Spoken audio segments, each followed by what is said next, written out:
E aí, gente, tudo bem com vocês? Estamos aqui com mais um Nos Bastidores, com a Substrato. Eu sou o Jonathan Mendonça. Airo Munhoz. E hoje a gente está aqui com mais um convidado especial que, além de ser um diretor, um autor, roteirista, produtor executivo, super talentoso, é o nosso grande amigo e parceiro, André Bucharski.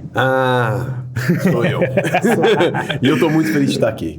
Muito feliz. Muito obrigado por ter vindo conversar com a gente. Hoje a gente vai contar muitas fofocas de bastidor aí, de vários projetos, porque com o André eu já fiz uns 5 projetos diferentes. Airo também já fez projetos de ficção, já fez projetos de marca junto. A gente fez até um videoclipe junto. Já fizemos videoclipes juntos, então assim... Fofoca de bastidor é o que não falta. Mas antes da gente começar a entrar nos projetos, eu queria que você falasse um pouco de você e contasse pra gente como é que você se construiu como um contador de histórias. Foi por necessidade? Foi por vontade? Como é que surgiu o André que conta histórias? Vou agradecer mais uma vez a presença aqui. Tá com meus 2 grandes amigos aqui, Airo e John. Olha, boa pergunta. Eu acho que nasceu de querer contar as minhas histórias e os projetos que eu gostaria de realizar. Nasceu da minha vontade de escrever. Eu adoro escrever.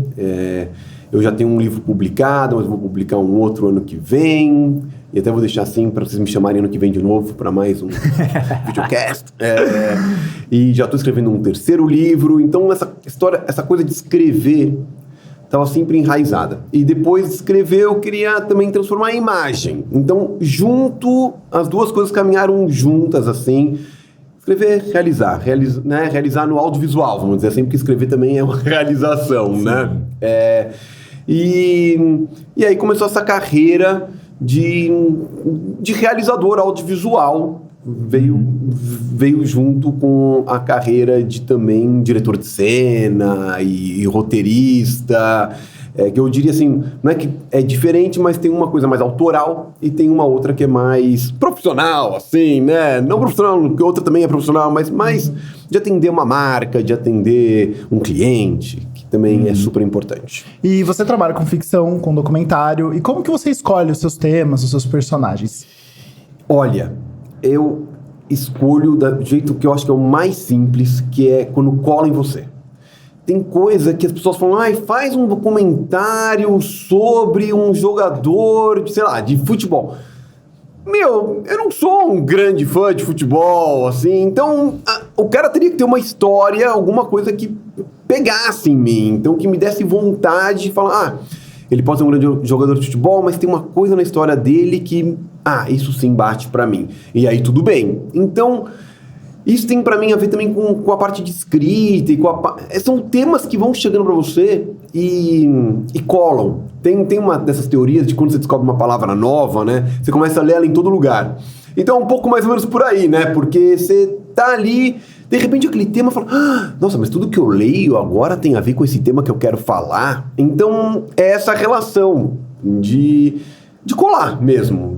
E senão todos os assuntos seriam... Todo mundo gostaria de fazer de todos os assuntos, mas não é assim, né, que a gente vê.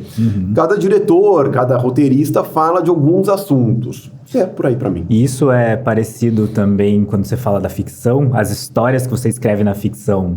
Elas surgem assim também? Elas colam? Como é que é a diferença do documentário para ficção nesse sentido?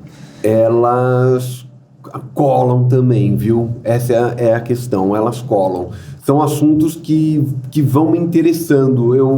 Eu assim, talvez a gente ainda chegue nessa parte, mas, por exemplo, eu não me vejo dirigindo uma comédia super, aquelas que eu acho mais... Um humor mais simplório, vamos dizer assim, não tem o humor também que você tenha que balançar, mas tem um tipo de comédia mais cachada, assim, que você fala, cara, não é minha cara fazer isso.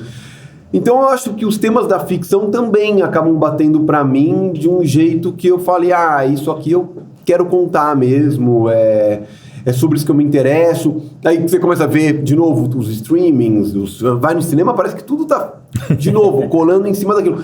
Porque o documentário, pra mim, ele vem... Eu vou olhando e falo, esse tema é super interessante. Então,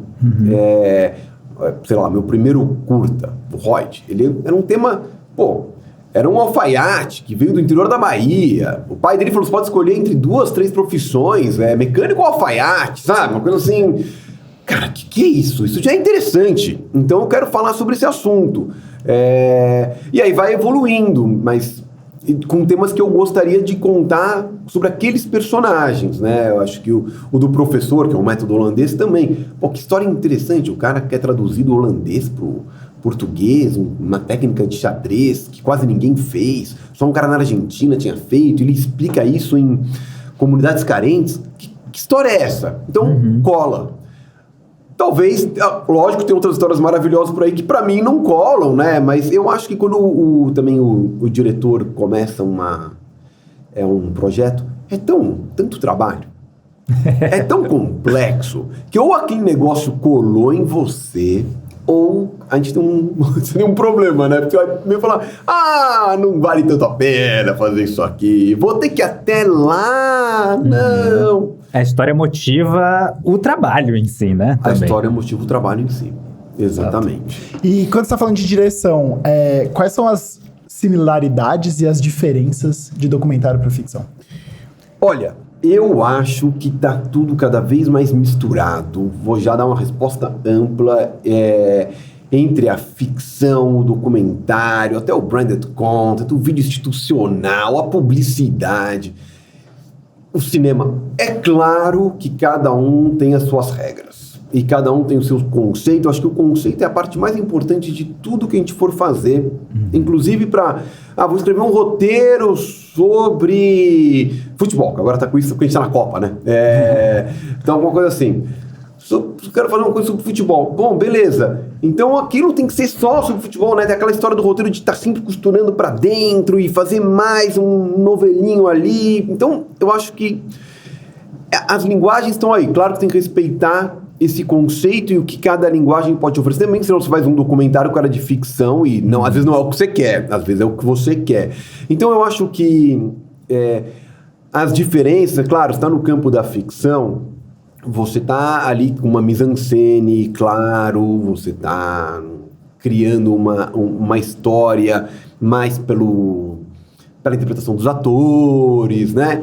É que, se você for falar de documentário, também dá pra fazer um documentário chamando atores, também dá pra eles interpretarem, também dá pra fazer uma mise-en-scène.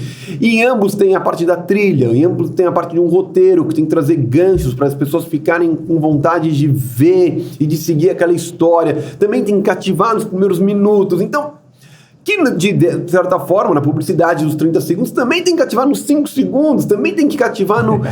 Então, eu acho que é uma chave que vai virando ali enquanto você está fazendo e você tem que saber quais são as regras daquele projeto que você está fazendo. E se aquele projeto deixa ter ou não algumas questões de edição, outras questões... Eu e o John, a gente finalizou vários projetos juntos. E enquanto estava finalizando alguns desses projetos, a gente falava... Seria muito bom botar um black aqui, porque isso poderia resolver um problema da história, e a gente bota um black e não tem problema. Só que ao mesmo tempo a gente não botou black em nenhuma parte dos 90 minutos anteriores. Pode ter aquele black? Não, não pode. Assim, não dá pra ser... caiu do céu aqui uma resposta. Então... Eu acho que eu não respondi, mas é aquela coisa de você ir realmente trocando a chave para o que você está fazendo. E eu vou adicionar, então, uma pergunta aí para a gente elaborar nessa resposta. No documentário, eu imagino que tem um certo apreço pela naturalidade também, né? Pela coisa que acontece e até um certo gosto por uma coisa que te surpreenda ali, né? Você tá fazendo uma cena e tem um choro do personagem que te surpreende, ou até você tá visitando um local com o personagem e algo acontece que te surpreende ali. Na ficção, a gente tá no completo oposto, né? Você quer ter o controle e a construção mais escultural do filme, mais lapidada ali de cada luz, de cada ponto. Como é que ter passado por tantas experiências nesses dois gêneros, né? E desde o mais guerrilha até produções maiores, mexe com o lado controlador do diretor? Porque o diretor tem um certo controle sobre os projetos, né? Como é que você mede esse controle em cada um dos projetos? Olha, você vai aprendendo a respirar fundo. Eu acho que essa é a história. Cada projeto que você faz para mim, por exemplo, quando a gente fez aí nós 3, no outro Encontro Você, a ficção. Cara, tinham lá problemas, né, que a gente ia descobrindo de locação ou, sei lá, de logística. Tinha uma névoa que aparecia na locação nos horários. Falei, gente, nossa, ninguém sabia dessa névoa? Não, ninguém sabia. Então, o que a gente vai fazer? E aquilo, sabe que eu acho que vai te construindo internamente? Vai te dando uma tranquilidade, uma paz de espírito para nem tudo eu posso controlar. Então, de certa forma, eu vou com tudo que eu gostaria muito que acontecesse naquela entrevista. Com uma pauta que espero que seja aberta para ela poder, ou ele poder, né, falar, chorar, rir e me contar mais do que eu tenho ali, porque para mim esse é o grande segredo. Eu não, se for só o que está ali, ótimo, mas eu acho que o milagrezinho, né, aquela parte a mais vem quando o personagem se solta e conta o que você não está esperando. Idem na ficção. Eu acho que por mais que a gente esteja... Obviamente a gente está armado, você vai fazer isso, vai deitar nessa cama, vai, sei lá, depois da sentença. Tem coisas que podem surgir nesse meio do caminho que talvez seja aquela história, como é que é? 90% é transpiração, né? 10%... exatamente. Porque é meio isso, assim. Então... Claro, tem todo esse controle, você tem que estar ligadaço e às vezes tem que ser do jeito que você determinou mesmo. Eu quando fui falar com aqueles diretores que são mais antigos, eles falaram, a questão é que tava lá, não bata a porta do carro, sei lá, e você deixou bater, a culpa é sua. Né, no fim das contas. Então é bom você ter uma boa ou o filme é 100% seu e tá tudo bem, você não deve explicação pra ninguém, ou talvez você dê uma explicação, por que você deixou bater essa porta? E aí você vai ter que justificar, ou sei lá, falar, a cena era melhor. Então eu acho que a cada projeto você vai ficando mais e mais trabalhado internamente para os acontecimentos que se sobrepõem ao que você gostaria muito que fosse 100%. Mas, lembro de uma história da Meryl Streep, de uma biografia que eu estava lendo, que ela estava ao mesmo tempo filmando um Woody Allen e eu não lembro quem era, quem que era? Não lembro, um outro. E o Woody Allen... E ela, no outro set, que ela era também um super diretor, ela podia dar umas improvisadas. E, segundo lá a biografia, quando ela tentou improvisar com o Woody Allen, ele falou, não, veja bem, tem essa vírgula aqui e eu quero a vírgula. Então, tem um pouco disso. Acho que depende do clima, né? Sim, né? Até do nível de colaboração da equipe, muitas vezes, né? Porque pode acontecer de ter uma equipe que colabora mais, colabora menos, uma equipe que quer impor algumas ideias um pouco mais de força, outros de menos força. Acho que até pra puxar isso da equipe, eu acho que também... eu sei que a equipe não é responsabilidade do diretor, mas o clima e a harmonia da equipe passa muito pelo trabalho do diretor. Você acha, e a sua forma de trabalho é mais ser um diretor amigo da equipe, ou um diretor mais... A gente tá trabalhando, vamos ser parceiro aqui, vamos chegar no mesmo objetivo junto? Ou isso caminha junto? Olha, eu acho que primeiro todo diretor deveria ser também reconhecido pelo pessoal de RH como um cara de gestão, viu? Como assistente de direção do André, confirmo. Total, gente. É gestão. Você tem ali, sei lá, 50 pessoas que estão, né? Lógico que você não tá falando com as 50 ao mesmo tempo, mas você tá ali com um bando de gente que tá falando com você, dependendo de você. Se você é um cara muito chato, aquilo contamina a equipe inteira. E tem gente que né, também, porque é personalidade, né? Que nem o John acabou de falar, eu gosto porque eu sou assim também, do clima, tamo juntos, somos amigos, somos parceiros e, cara, vamos aí, porque a gente tem que entregar o melhor que der no nosso dia de hoje, né? Nessas próximas... É o melhor clima, né? Porque... já é super estressante para todo mundo, né? Não é só pro diretor que tá ali, que tá estressado. Tá todo mundo com uma função e quer dar o melhor, quer fazer acontecer. Então, se você também é o cara que fala, mas... Aí você tá implicando você tá estragando, né? Quando você estraga também, de novo, volta pro RH, né? Alguém que não vai trabalhar feliz também não vai dar o melhor ali. Exato. E nas suas produções, qual que é o papel do assistente de direção, principalmente quando você tá falando de equipe? Porra! Olha, essa pergunta é fundamental. Assim, Eu não vou responder, deixa o André falar. Depois você dá o seu outro lado. Depois você para e fala. Eu acho o assistente de direção fundamental. Eu acho que é o cara que tá ali para ajudar o diretor, e tem 2 tipos de assistente de direção. Eu acho que tem um que é um cara mais assim, xerife do set, que faz as coisas acontecerem, e tem o xerife do set e também o que ajuda criativamente. O John tá no papel duplo. É um cara que eu acho que tem que ser companheiro mesmo, porque ele tá ali, cara, nesse clima que a gente tava falando um pouco atrás, assim, tipo ali, ó, vendo todos os problemas e talvez, às vezes, até mais problema, né? Porque tem coisas que são filtradas, várias coisas eu sei, depois eu fico sabendo e falo, mas nem sabia que estava acontecendo isso.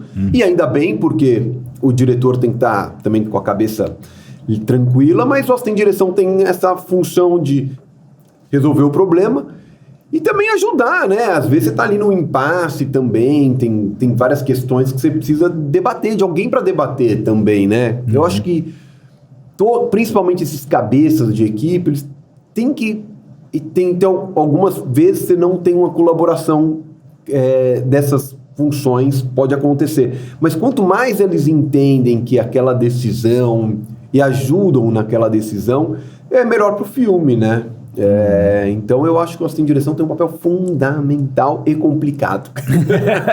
Mas eu gostei da analogia com o RH, porque é meio isso, né? Você também tem um gestor de RH na empresa e você tem ali a galera que atende pelo RH, e até ser tomada uma decisão, precisa passar por um processo para que... Imagina, um gestor de RH ter que responder pela empresa inteira o tempo todo, né? Então, você não faz... Não faz, não vai cuidar de ninguém, você só vai cuidar de casos específicos e não vai cuidar de ninguém no final. Faz muito sentido. Adorei essa analogia. Boa. Eu fico pensando, porque as pessoas... Gente, a gente vai ver os filmes, olha quanto a gente trabalha ali. E as pessoas têm que lembrar, às vezes todo mundo acha que é muito simples, né? Parece que faltam umas propagandas dizendo assim, gente, tem 50 pessoas aqui trabalhando atrás, por 12 horas por dia. Trabalhando por 12 horas por dia para essa cena acontecer assim. Não é que alguém pegou ali o celular e fez. Então tem todo é uma empresa. É uma empresa. Não tem glamour, é uma empresa que tá ali, montada para fazer um filme acontecer, uma publicidade, então tudo isso... As pessoas, igual teve uma época que deu uma viralizada num post que era o cara falando, não acredito que o filme que tem 2 horas demorou 2 meses pra ser feito, o que eles estavam fazendo? Eles fizeram! Gente, não é possível! 2 meses é pouco ainda, pelo amor de Deus. E falando ainda um pouco dessa comunicação com a equipe, né? Uma parte muito importante é o elenco. E eu queria saber da sua experiência, porque você já trabalhou com gente com mais e com menos experiência. Recentemente teve a oportunidade de trabalhar com monstros da atuação nacional, tanto da TV quanto do teatro. Como é que fica o papel do diretor na equalização dessas experiências, assim? Porque são formas diferentes que cada ator tem de trabalhar, são escolas diferentes de atuação e o filme é um só, né? Como é que funciona para você a equalização da performance? Olha, primeiro vem... Sabe o que eu acho? Das conversas preliminares ao set. Que tenha um pouco a ver com a história de conversar com a equipe. Eu acho que tem uma coisa de... Quanto mais você conversou, entendeu qual é o papel daquele ator, daquela atriz no filme, sei lá, automaticamente aquilo vai para a hora que você está no set. Realmente... É até meio assim, engraçado dizer, mas realmente, todos os trabalhos que eu tive com atores, assim, independentemente do momento que eles estavam da carreira, ou eu estava na minha carreira também, eu sempre achei que foi uma troca. Sempre foi na base da troca, eu gostaria que fosse por aqui, a pessoa poderia gostar que fosse por ali, e juntos a gente teve que entender que era um pouco mais pra cá, um pouco mais pra lá, não sei, depende do dia, depende da cena, né? Depende... Então, eu não sei, eu tive momentos muito bons ultimamente, realmente com atores e atrizes, né? No último filme que eu fiz, inclusive com o John, como assistente de direção, que a gente teve, a Marieta Severo, teve o Zé Carlos Machado, Natália Laje, nossa...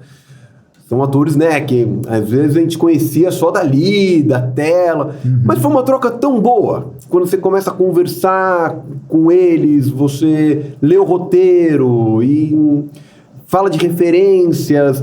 E, sim, eu lembro do Zé Carlos, nos primeiros momentos, a gente indo juntos na locação, e ele falava, olha, eu posso fazer mais assim, posso fazer mais assado, posso fazer ainda mais forte. E aí você junto vai achando o tom daquilo. E idem para quando você está fazendo, quando a gente fez um outro encontro com vocês, que também, né, tinha, poxa, atores maravilhosos ali que eu também não conhecia, né, assim, conhecia do casting ali, de ter tomado um café, depois você vai aprofundando isso e você vai, sei lá, entendendo como pedir, né, acho que é isso, entendendo como pedir. Bom, eu acho que todo mundo tá trabalhando pro mesmo projeto. Todo mundo quer fazer o mesmo filme, né? É isso. Mas aí eu fico com a dúvida aqui. Isso varia de autor e de diretor para diretor. Até onde você gosta, aprecia e gosta da troca no improviso do ator, no dedo que o ator coloca no roteiro mesmo, de não, essa fala aqui, ou essa ação aqui, ou essa construção de cena aqui. Como é que você joga com isso? Olha, Jonathan, eu jogo da seguinte forma. Pra mim, às vezes... Foi uma coisa que eu aprendi quando eu faço publicidade, assim... Às vezes você tem que fazer a sua versão, a versão do ator e a versão do cliente. E aí depois você... Então, eu acho que isso também é um certo jogo. Tem palavras que tem que estar lá. Senão você não conta a história. Então, aí a gente vai ter que falar, lamento, você vai ter que contar isso. Às vezes você tá num clima de que, putz, ele quer muito aquela fala, né? Vai sair isso, também estamos estourando o tempo, isso é prejudicial, isso também... De novo, olha o RH aí de novo, né? Isso vai ser ruim pro filme? Não, também não vai. Pode ser bom, pode ser que fique engraçado, pode não ser. Então... Se der tempo, eu falaria, olha, vamos fazer aqui 3 vezes sem juros. Mas, às vezes não dá, né? Às vezes sai uma coisa que tem que ser a versão do que o diretor prefere mesmo. E é isso, porque você também... de novo, né? Você tem que seguir um roteiro. Por mais que você possa improvisar, o improviso tem um limite, né?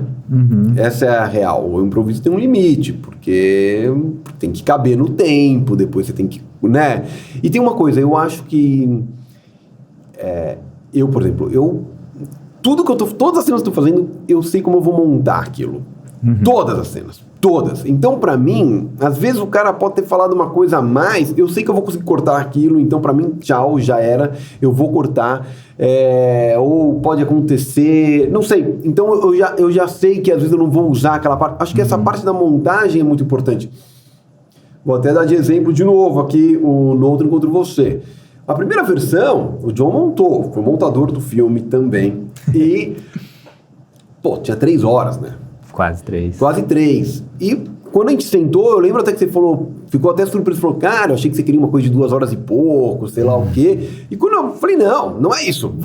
Agora eu vou cortar aqui o que eu sei que eu quero. E aí ficou com 1h30. Então, nessas horas, você já sabe que às vezes os excessos que você deixou passar, porque tinham que passar, porque é isso, né?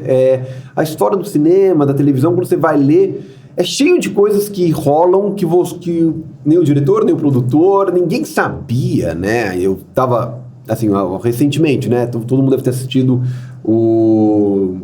esse do Poderoso Chefão, que fizeram agora, né? A série. Que eu esqueci o nome, mas tudo bem. The Offer. Isso, The Offer, boa. Cara, você vê aquilo, você fala, tudo isso eu passei. Tipo, o Coppola falando que ele precisava daquela casa com aquela cor, eu acho que até um dos nomes do episódio, né? O amarelo X. Fala, cara, pra mim também. Pra fazer esse filme, que de novo bate com a história de como bate pra você. Quando a gente foi fazer um no outro, até o Domingo à Noite, todos esses filmes, cara, tem um lugar que bate pra você. Tem que ser nessa locação. Tem que ser aqui que eu fiz. Então, essa batida, sei lá, que é fundamental para contar a história. Então, acho que tudo isso junto Não, faz responde. E fala um pouquinho mais desse processo com o montador, no caso, não só do John, mas você pensa na edição desde a gravação, desde o roteiro, imagino. E então, como que é esse seu jogo ali, quando é você e o cara que tá montando? Você sabe exatamente o que você quer cortar ou você vai trabalhando em conjunto pra chegar no melhor? Como que é? Eu vou fazendo em conjunto para chegar no melhor, óbvio. Mas a resposta de verdade A qual resposta é? de verdade é o seguinte, tô brincando. Eu quero que o montador se... Não, eu adoro. Eu acho que as versões que... É quase aquela história da primeira ideia, assim. Meu, manda aí seu primeiro corte. Porque surpreende, né? Sempre surpreende. Eu acho demais. É que eu gosto muito da parte da montagem. É uma coisa que eu gosto, que eu entendo, que eu sei cortar o texto, eu sei cortar o timing, enfim, tem essas coisas todas. Pelo menos eu acho, né? Falou que eu sei, fica muito tipo, né? Eu acho que... Eu acho que você sabe. Obrigado. E eu acho que, então, aí, com esse olhar também, de mais montador e com o que eu gostaria do set, com o ritmo, acho que aí vira um trabalho de verdade, em conjunto. E o John não tá aqui pra não mentir, mas...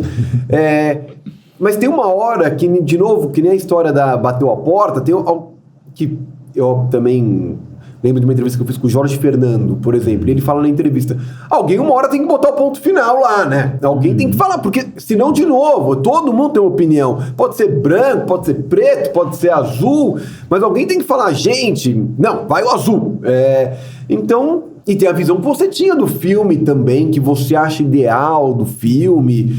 Sei lá, muita gente, por exemplo, no outro encontro de você, muita gente falou, puxa, devia ter meia hora a mais. Nossa, várias pessoas vieram falar isso pra mim. O Airo falou? Não falou? Não sei. Airo achou que tá bom no 90 Eu minutos. não dou opinião. Não dou opinião. Sobre tempo de filme. Ah, tá. Eu não tenho nada a ver com isso. É que se for longo, ele dorme. Então. Esse é o problema. Se for curto também. Ele já dormiu. Mas eu não dormi, não. Em Cannes. Dormi no Cannes assistindo um curta. Não, é mal, hein? Não. Acontece. É mais o sono, não tem nada a ver o filme mesmo. Então, e aí, cara, não, eu achava que tinha que ter mais ou menos esses 90 minutos, não sei, é um bom tempo, é legal. Sim. Eu acho que nas aulas, pelo menos, que eu falo de direção com o pessoal que tá entrando, eu falo assim, eu acho que o diretor tem o nome direção para indicar a direção. Ele não tem todas as respostas, mas ele tá falando, ó, todo mundo tem que vir pra cá.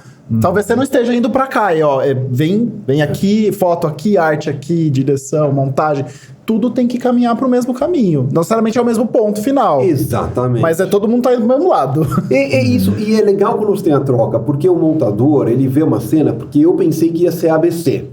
Mas ele pode falar, pô, pra mim ficou muito mais interessante começar C, A, B. Olha, por que não? Né? Várias vezes eu falei pro John, pô, John, não tinha pensado nisso. Realmente uma boa montagem, então vamos tentar por aqui. Eu acho que isso pode acontecer, né? Sim. Assim... É um trabalho coletivo. Porque as pessoas esquecem disso, mas é verdade. É um trabalho coletivo. Exatamente como você falou. Então, todas aquelas cabeças de equipe, né? A arte lá, a montagem, a fotografia, mas com essas trocas que eles estão trazendo, você vai junto, realmente, por que não? É isso aqui, eu não tinha pensado. Mas... Nossa, eu sou realmente brilhante, olha só. Tá aqui, pô. Mas o diretor tem que saber, lá em cima, que isso aqui não combina de jeito nenhum com o meu filme. Mas aí veio uma pergunta capciosa. Ah, meu Deus, sabia que Quanto da sua autoria, como é pra você o processo interno de ir lapidando e às vezes até modificando, ou talvez nem modifique a autoria da coisa do começo ao fim? Porque muitas vezes você escreve, dirige, aí acompanha a montagem. E aí escrever um filme é uma coisa, montar um filme é outra coisa. Como é que essa visão do que é o projeto vai se lapidando? Como é que você lida com isso? É uma coisa que acontece? Você é apegado à ideia inicial? Olha, no começo eu sou super apegado à ideia inicial. Até que não sou mais. Até que não sou mais. Porque tem um momento que você fica... tem uma ideia, às vezes você fala, olha, essa frase, no documentário talvez aconteça até mais.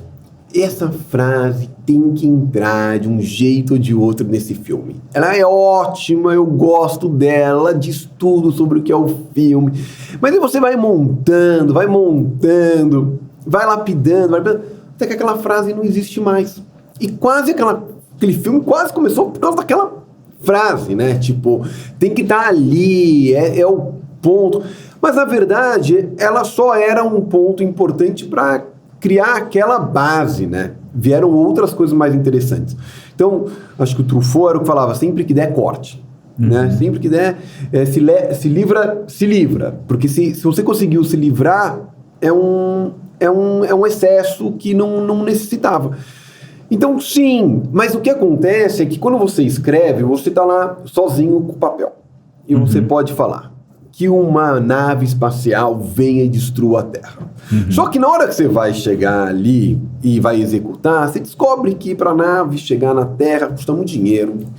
E fazer daquele jeito, talvez não seja o melhor fazer aquilo em 3D, porque sei lá o quê. Então, a ideia vai se adaptando. E nesse percurso, que eu acho que é um percurso terapêutico ou psicológico, que você vai falando, não ficou, tive que abdicar dessa ideia por tal coisa, e aí então eu vou entender que na edição não vai ser mais tanto assim. Agora, uma coisa é fato. O conceito, isso eu não deixo, ou espero não deixar acontecer, é que uma vez que começou para ser aquela paleta, com aqueles figurinos, daquele jeito, não pode chegar... Aí isso não acontece. Eu começar aqui no vermelhão e chegar aqui no, sei lá, no verde. Não, vai ter que continuar vermelho. Assim, eu posso ter, claro, mudado algumas nuances aí. Mas o conceito é inegociável. Tem que ser... Porque, Airo, se eu não fizer o conceito, se eu errar o conceito, aí eu errei o filme. Pra mim é isso. O conceito tem que estar lá. O conceito de Brasileiríssima é falar do impacto cultural e social da telenovela. Todos os blocos, de alguma forma, tem que falar daquilo. Não precisa dizer o impacto cultural e social é esse. Né? Não é do Sobel, a história do homem Henry Sobel. Todo filme está falando do homem Henry Sobel, como rabino, como pessoa, como profissão. Está falando disso. Né? No outro encontro você, dessas pessoas que estão um pouco fragmentadas. Então, tá ali. Se durante o processo vai surgir alguma coisa a mais que venha a somar, legal. Que eu não goste tanto, mas pode ser que some interessante, bom também, né? Porque às vezes tem coisas que surgem e falam, cara, eu talvez não seja o maior fã, mas interessante, muita gente gostou, né, assim, sei lá, você vai lutando. Eu lembro que a gente ia passando o filme naquelas sessões para teste, e se tal coisa, fala, mas eu não posso abrir mão. Mas no fim, às vezes, depois de um tempo, você fala, eu posso abrir mão, sim. Pode ser, ficou melhor mesmo. Eu acho que tem que testar.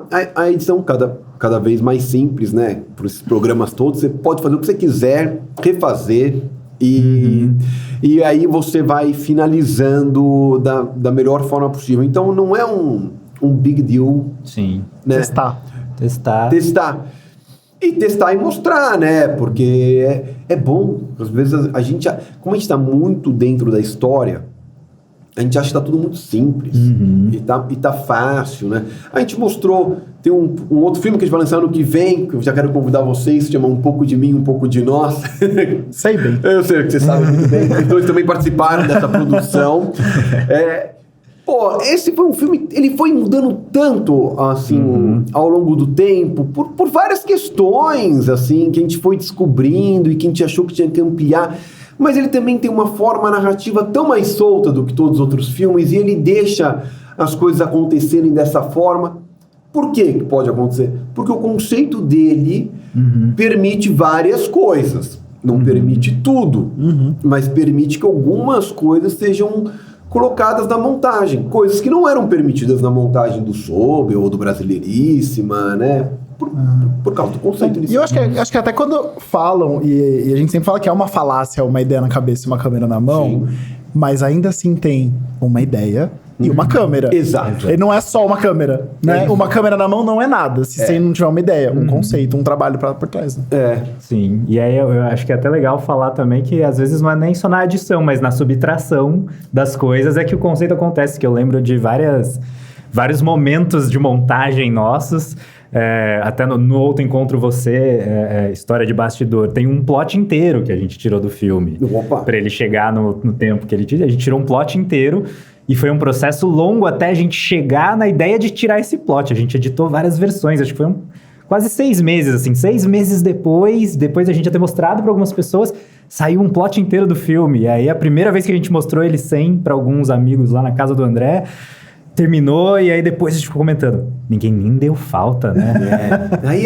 Não tava ajudando, mas no set não daria pra tirar aquele plot, porque, no roteiro ele parecia fazer sentido, ele envolvia elenco, ele envolvia cenários montados, não dava pra cortar, mas aí na edição, pra fortalecer a mensagem, e aí estreou no cinema e todo mundo adorou, sem o plot. E ninguém nem falou nada. Porque o filme funciona muito bem sem. Não aconteceu o famoso de alguém que participou e foi se ver não tava no filme. Não tava no filme, não. A gente não tirou ninguém do filme. Eu sei que teve um filme do Tarantino, que tinha uma personagem que fazia uma cena e ele tirou bem essa cena. Eu falei, coitado dessa pessoa. Que tristeza. Nossa, o filme do Tarantino. Então, assistindo uma entrevista do menino que faz Homem-Aranha, que eu esqueci o nome. Tom Holland. Que ele fala que ele conseguiu que o irmão dele fizesse um papel, ele ia ser um menino que ia ser roubado, sequestrado, não sei o que. Ele gravou, ficou super feliz, cortaram a cena. E aí o menino foi assistir mó feliz, ele, cadê eu? Cadê eu? Nossa. Mas isso e aí o processo de subtrair e saber colaborar é muito valioso, porque aí também já aconteceu o contrário de o André falar, não, edita isso daqui mais ou menos assim, eu ir pra casa, editar, arrancar fora umas coisas que eu sabia que ele ia dar falta, mostrar pra ele assistir 2, 3 vezes, aí depois falar, você não botou naquela fala lá? Eu, não. Mas funcionou, né? Porque o apego do diretor e da história é mas na construção é conjunta, é colaborativa. Muito, muito, muito. Você tem que saber desapegar. Dói, mas você tem que saber. Porque deu muito trabalho fazer, né? Exato. Aí você fala, eu vou agora jogar fora? Exato. Não. Quantas horas pra essa cena existir pra eu arrancar ela? Agora eu não posso jogar fora isso aqui? Sim. E agora, pra gente fechar, você, além de diretor, é produtor executivo, e eu acho que de quase todos os seus filmes. Como que é fazer essa balança do homem que banca o filme pro homem que, teoricamente, é o Gastão e, assim, nessa balança filosófica de você ser seu próprio carrasco ali. É terrível, viu? Mas você não pode...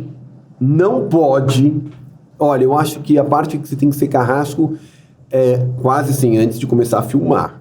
E depois que você começar a filmar, você tem que ter alguém ali que vai te ajudar a controlar o orçamento e vai, sei lá, vai controlar e vai ser o carrasco, sei lá o quê. Porque o diretor, ele quer o melhor pro seu filme. E o produtor executivo também quer, mas ele sabe que tem uma conta que tem que fechar ali na história. Então... eu acho que vai meio junto de saber, de ser um... de controlar mesmo o orçamento, assim, de saber, olha, vai custar tanto, eu sei que dá pra fazer nesse valor, foi isso que eu combinei com as pessoas, foi isso que eu sei que vai custar, e é isso. Então, gente, vamos fazer dar certo nesse esquema de produção executiva. O combinado não vai sair caro. O combinado não vai sair caro, porque a pior coisa é quando sai caro, porque sai caro pra você, que sai caro pro outro, fica clima, né? Então, eu acho que é meio isso. Eu acho que o produtor executivo tem que saber ajudar o diretor, né? E ao mesmo tempo o diretor tem que saber ajudar o produtor executivo, porque também é isso, cada vez mais as verbas não estão aquelas verbas que você ouvia nas histórias, né?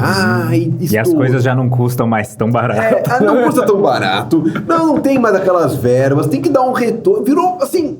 Então, tá tudo junto. E quando tá junto, volta a história de ser uma empresa. Você não quer que a empresa vá à falência, né? Assim, você não quer que o RH chegue em você e fale, amigão, tchau. Né? Ou você vai embora ou a gente vai quebrar. Né? A gente vai quebrar. Então é um pouco, sei lá, eu acho que tem que saber unir a produção executiva ao diretor. E eu acho que ser produtor executivo é muito legal, porque também te dá essa visão do orçamento, te dá uma visão também dos problemas reais, né? Porque às vezes você tá lá ilhado. Sou o diretor. Então você fala, então traz mais isso aqui. Mas não dá. Eu quero um helicóptero. Cadê o helicóptero ali? Vamos faltar míssil aqui. Não tem. Então eu acho que são essas... andar junto, no fim. Andar junto. Não é trocar só o chapéu, né? Eles se combinam. Se combinam. Pra mim, você sabe que todas as coisas que eu faço, elas meio que se combinam. De alguma forma, elas vêm... Quando eu vou escrever um livro, tipo Humor e Ideia, que você ainda não ganhou, mas vai ganhar autografado. Ele nasceu pra ser longo, né? Pra ser uma ficção e não um conto. Quer dizer, ambos são ficções. Mas assim, nasceu pra ser... Uma novela. Uma novela, isso. Uma novela, uma coisa mais assim. E tem outras coisas que vêm pra mim que é um conto. Que nasce como um conto. Outras vêm já como se fosse uma narrativazinha. Eu até gosto mais de usar a questão, em vez de conto versus de crônica, serem narrativas. Mas enfim, poderia ser um conto, poderia ser uma crônica. Já nasce meio assim. E tem alguns projetos que já nascem e falam, cara, isso aqui daria um bom filme.